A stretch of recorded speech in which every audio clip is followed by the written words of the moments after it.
Народна медицина. Срценица. Срценицата се нарекува и ѓаволска уста. Таа е повеќегодишна, зелјаста лековита билка со ромбични врежани листови и двоусни цветови со розикави влакнести круници.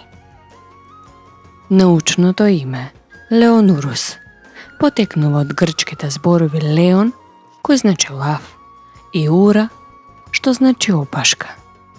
Бидејќи соцветието личи на лавја опашка. Постојат две легенди за потеклото на билката.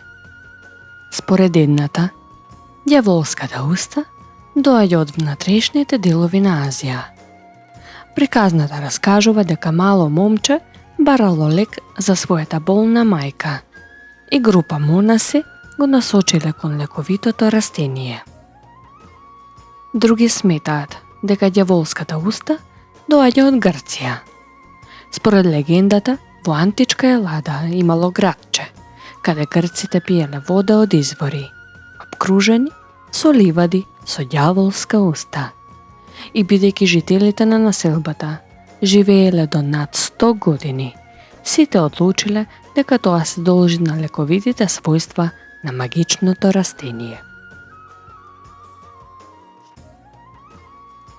Стеблото на срцениката е разгрането, исправено, црвеникаво-виолетово, покриени со кратки влакна.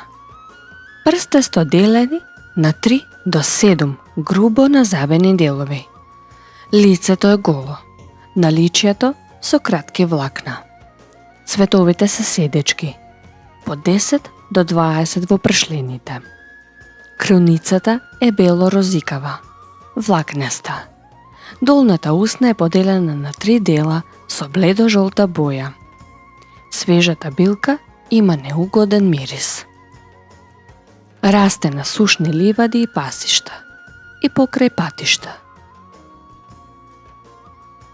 Срценицата се користи во лекување на анемија, за тешко мокрење, главоболка, замор, стрес, за намалување на крвниот притисок. Листовите помагаат при изгореници, затоа подгответе и облоги од нив.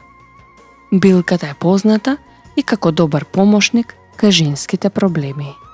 Го облажува циклусот, спречува инфекции на матката, лечи неплодност, помага за полесно преминување низ климаксот. Во кинеската медицина, исцелители ја применувале при нередовен циклус, како и при други повреди на половиот систем.